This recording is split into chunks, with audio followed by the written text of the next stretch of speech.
Hello, BookTube. It's Saturday, and I thought I've been sort of indulging myself this morning, going through some books that sort of remind me of my life when I did archaeology and as a student. I don't have too many things. I picked up a few books a couple of years ago because they were just so cheap and I couldn't pass them up.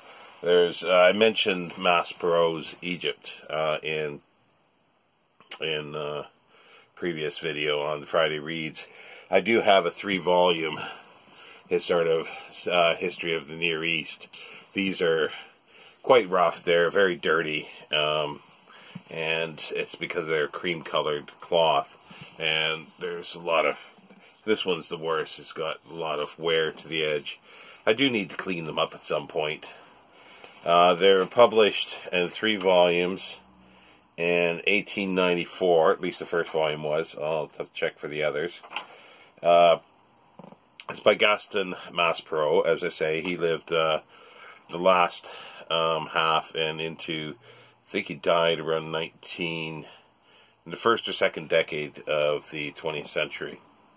And this is edited by A.H. Sayce. It is translated by, it says M.L. McClure, which is Mary Louise McClure. She was, at the time, on the committee of the Egypt Exploration Fund.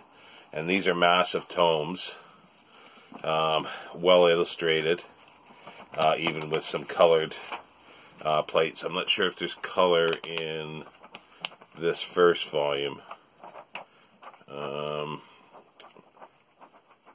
No, nothing pops out, but there's a lot of maps and photographs throughout, etchings, and so forth. And it's been sort of nice. This one is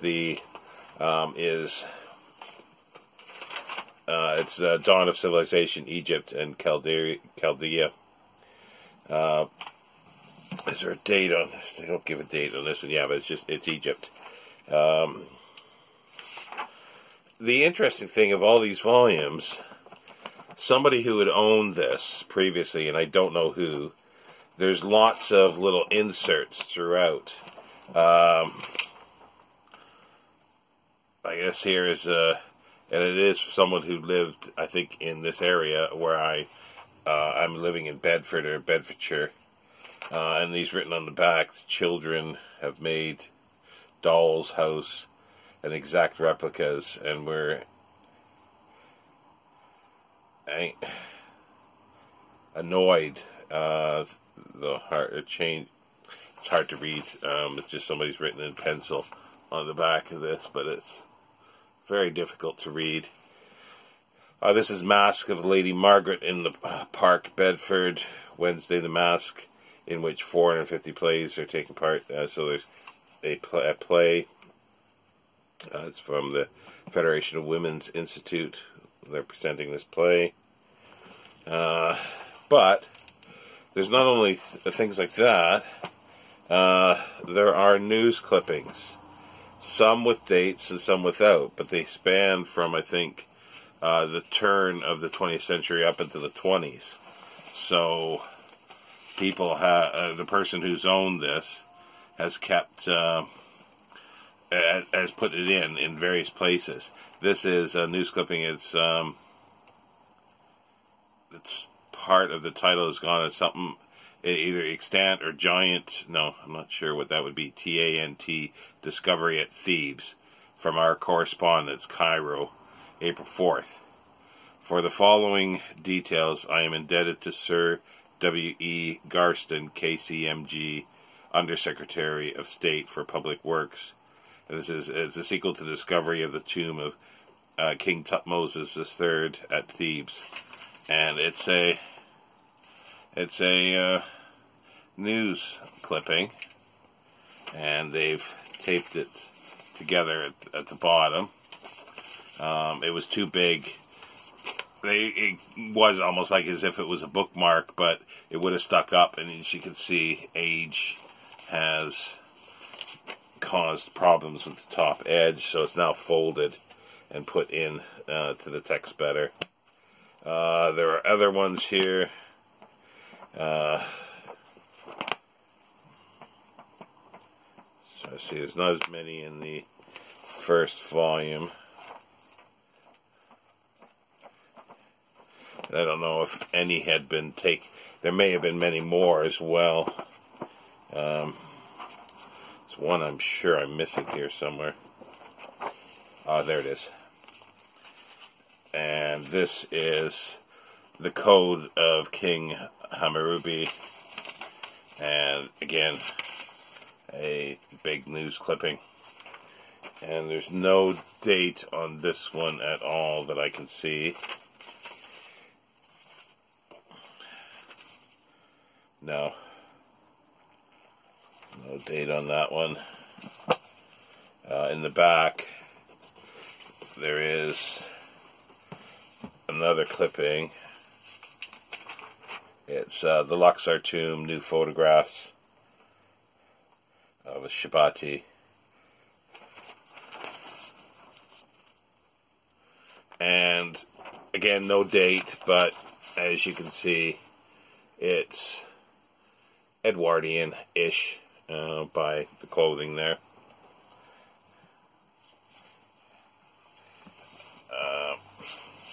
It's just they're large volumes and they're unwielding.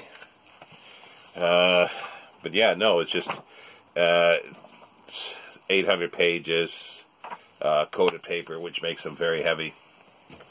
And as I say, when I came to England, well, first of all, I figured I wasn't going to buy books much because I thought, oh, it should have a great library system here. I can get anything I want. When I first went to Milton Keynes, there was an okay public library, but I read through everything that I wanted there, like the P.G. Wodehouse and so forth. And then I moved to Bedford. And I went to the public library here, and out of 200 books of sort of just classic literature, just even naming Dickens, they had nothing on their shelves. Nothing whatsoever of over 200 titles. You could get books. They have them in a different location, so you had to pay to get them there, or through interlibrary loan. And the cost outweighed anything, because I could buy the books pretty well for the same price. And then most of the stuff I just can't get. I'd have to pay huge amounts to get interlibrary loans. So it's just not. I found it not worthwhile to use libraries. I know libraries are great, but if all they do is cater to the current mass market paperback and fiction, I don't know. It's just they've lost me as a patron. But anyway, this one is The Struggle of the Nations, Egypt, Syria, and Assyria. And again, it's rough, but it's not as rough as the first one. This one, I believe, does have color bits in. Card stock. The front is, well, there's the title page. Sorry, it's very difficult to hold these things properly without destroying them. This is 1896, the other one's 1894, so it took her a while to translate. And there's the mummified head of Seti the First as a frontispiece. It's showing it's in the Giza Museum. Colored map just before the table of contents. And it's like the first Chaldean Empire and the Hyksos in Egypt. Syria at the beginning of the Egyptian conquest. The 18th Theban dynasty. The reaction against Egypt. The close of the Theban Empire. The rise of the Assyrian Empire. The Hebrews and the Philistines. Damascus. And as I say, this has quite a few more clippings in. and snippets of writing for some reason. This is like on thicker paper, just a little note. It just says, "For Emily with Alfred's love, Christmas 1897."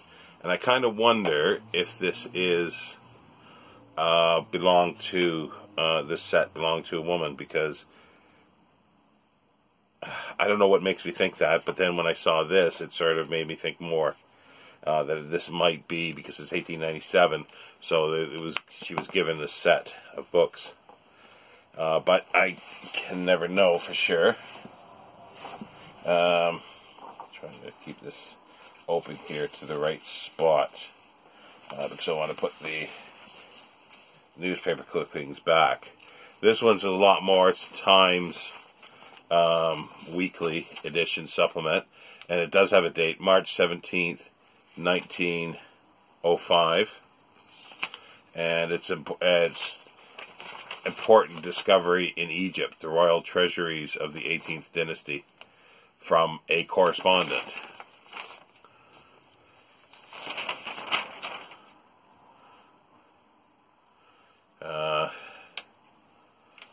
It's a whole sort of section, page. So this kind of just trying to figure out how this works. I think it's folded in the wrong way, because it starts here. The column, it starts here, and then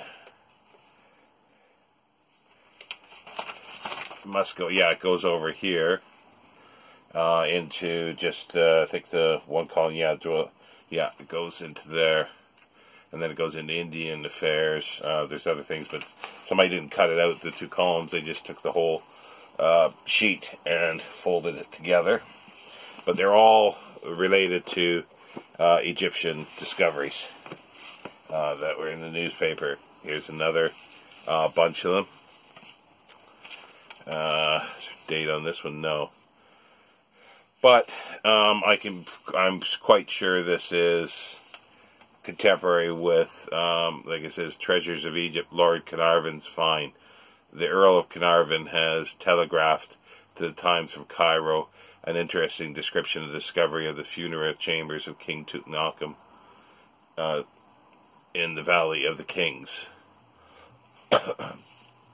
His Lordship speaks of the treasures already brought by to light, and readers.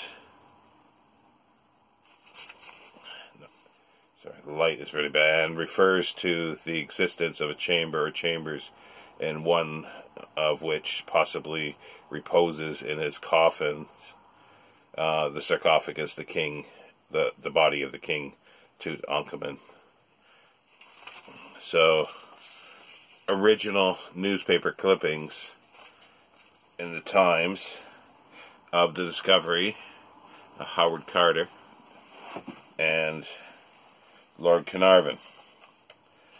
March 3rd, 1923. The Daily Telegraph. And there's the tomb of Tutankhamun. Many ways you can pronounce his name. So, so much shadow on it, sorry. Trying to hold it correctly, and it's folded. Can't use my other hand, sorry, because I'm holding the book before it goes flying on the floor. So yeah, so there's that one. Again, undated. The Luxor finds great expectations. Luxor Friday. The discoveries at the tombs of King Tutankhamun continue to absorb public attention. So it looks like whoever it was clipped almost everything from the papers, or at least much of it. And this is the Daily Telegraph, Wednesday, December 13th, 1922. And discoveries in Egypt. These striking photographs show the scene of Mr. Howard Carter's wonderful discovery in the Valley of the Kings, Egypt.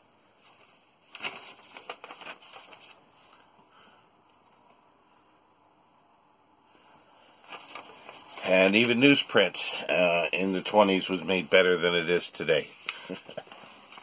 So,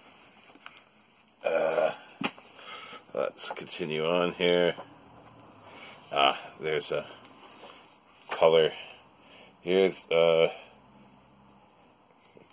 always loved this statue because of the name. Now, I never found out the proper pronunciation for this lady.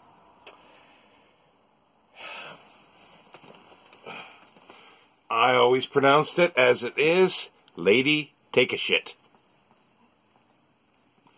But it's a beautiful color insert on card.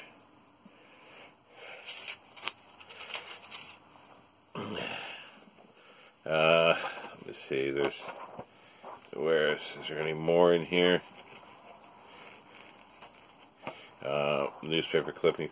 See, I'm with the ones that are in here. It makes me wonder. There might have been more that have been thrown away over time, which is just saddening to think that. But I'm quite sure it would have been, because there's not enough for all the interest you can see of this person. If they've cut out this amount, they would have cut out every single thing that would have been in the newspapers, and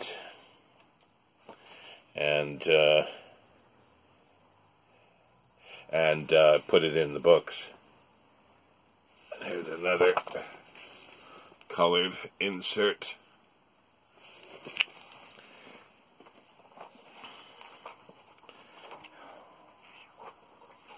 I think that's it. There's not too many in here. But I do got to clean those up, and I'm going to keep those out, I think, if I can find space to sort of peruse them and maybe just read them again. It's published by SPCK. I forgot to mention that, sorry. And here's a statue of Ashurbanipal in the 3rd volume. And this is Passing of the Empires, 850 BC to 330 BC, basically, Alexander. And this is published 1900, this volume. Editor's prefaces in each. This one is like the Syrian revival and the struggle for Syria. Tiglath-Pileser the third, and the organization of the Assyrian Empire from 745, 722 BC, Sargon of Syria, and Sennacherib, 1722 to 681 BC. The power of Assyria at its zenith, Esarhaddon and Ashurbanipal, the Medes and the Second Chaldean Empire, the Iranian conquest, the last days of the old Eastern world. And again, this continues with some of the colored inserts, if I can find them. I passed a couple there. So just that one. Oh, I passed. I haven't gone through it all, so that I might even, because there should be more than I'm actually seeing here. I'm sort of afraid now that there might be some that have been excised from us. Here's one. Queen Amentius. Oh. Can I see that? Sorry. I'm trying to put it in front of my face so I can't properly see it. There we go.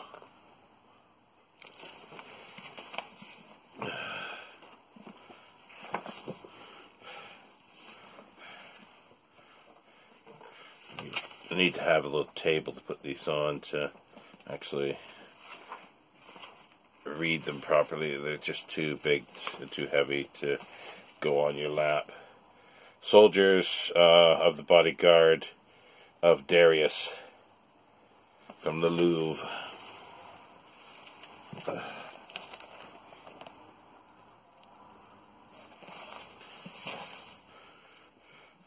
And yeah, you can sort of see that the interest, because there are no clippings in this volume. So the person who owned it was primarily interested in Egypt. And mostly the first two volumes have Egypt in them. Yeah.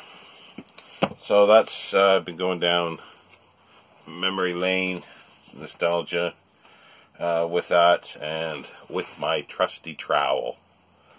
There's my trowel, a Marshalltown. I don't know if you can see that yet. Marshalltown. It's got a little bit of wear on it and some spotting now, but this was 6-inch trowel. You can see it's a little misshapen there because I've wore it down this side, so you can see that it's worn down more than this side, and that's from excavating. And you would occasionally use the other side, but I never used it as much. So it was this side to wear it down. And I remember the ones other archaeologists were proud to have trowels that were just a little stubs because they've worn them right down, and they were actually still useful for getting into small places. But no, I've kept that. I've brought it from, well, this is excavated in throughout Ontario, into Quebec, a little bit into northern U.S., Jordan, and Egypt. I've used this. So it's had a bit of traveling around, and it's something that I will keep. I'm not sure if I can get rid of these. I'm not sure what these spots. It's not rust. I'm not sure what these spots are, but yeah. So there's me trowel. The other book that I bought with these, yeah, these Masperos, like I say, I couldn't say no to them. They're £5 for the 3 volumes. I didn't want them. I wanted them, but I didn't want them, if you understand what I mean. Because it was, and I've had them sitting on the shelf, and I'm sort of thinking, I'll look at them a little bit when I got them, but then I just put them on the shelf, and I've tried to almost forget about them. The other one I've got is Sir Austin Henry Layard's Sir Austin Henry Layard's Nineveh and Babylon. This is the first printing of the 2nd edition. It's in rough shape.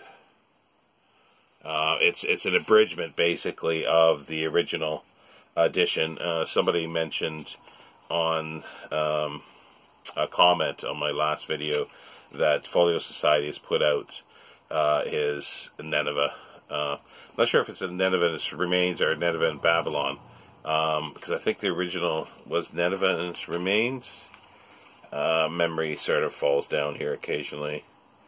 No, it says Nineveh and Babylon, 1853. So I don't know if the Folio Society is the unabridged version of that, or it's just this edition, which is abridged.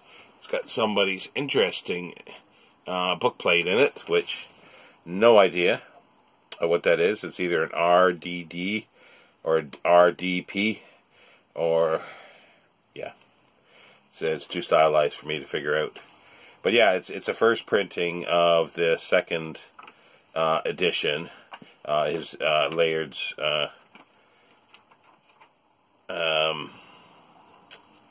abridgment. I never had one this old. This is from 1867, I believe. All I had was some other paperback reprints mostly, and then when I could get hardcovers, I did, but I couldn't afford too much of this. Yeah, 1867. At least that's when the preface was put in. Is there a title page? Sorry, I seem to be missing the title page here. No page is missing. It's very odd. That appears to be the title page, which almost looks like a half title page. But on the back of it is the copyright information. So, that is the title page. Oh no, wait a minute. They're stuck together. No, I'm wrong. Nineveh and Babylon, a narrative of the second expedition to Assyria during the years 1849, 50, and 51 by Austin Henry Layard. Abridged by the author from his longer work with numerous woodcuts. London, John Murray, 1867. And a frontispiece engraving. Yeah, and I had a lot of his books, everything. As I said, I had a lot of Wallace Budge for Egyptology. I had a lot of Carter's books. He wrote a lot of stuff, and there was ones that were sort of like almost. They weren't the excavation reports, but they were popularized sort of almost from his diaries, I guess, like almost like a travelogue type, memoir type of his explorations for so many years. And he did quite a few of those, and they were usually thin, but I picked those up in various places. But yeah, as you can see, there are more engravings throughout. I'm going to have to look at the Folio Society to see if they do have, if it is unabridged. Well, this is pretty rough. It's got some water damage at the top, but that was, I think, 50p. The other thing I found while I was pulling these out, I'll just do these quickly. It's not archaeology, it's anthropology, or more or less. The Mystic Rose by Crawley. The 2 volumes. It's the second revised edition in 1927. And it's the study of primitive marriage and of primitive thought in its bearing on marriage by Ernest Crawley. A new edition revised and greatly enlarged by Theodore Besterman in 2 volumes. Methuen, London. It's an ex-library, but from the Rotherham Public Library. It's got that in the front, and it's got the code in white on the back, the Dewey Decimal Code. But those I picked up, not at the same time, but I think at the same location, and they probably were £1 or £2. And again, these are things that I just can't say no to. I can't walk away without them, especially at those prices. But yeah, that's my sort of, and I'll probably be spending most of the day going through these again. So my Saturday is shot. But yeah, it's just space and money to sort of try to collect some of this stuff. But when they fall across my path, I will not say no to them. It's hard to say no to many books. But anyway, I'm approaching 30 minutes here. It's over 28. And as I said before, once I hit 30 minutes exactly, my phone turns into a pumpkin and stops. So I will sign off now, and I doubt I'll be back today, but who knows if something crops up. We'll see you about Sunday. Anyway, have a good weekend and good reading, BookTube.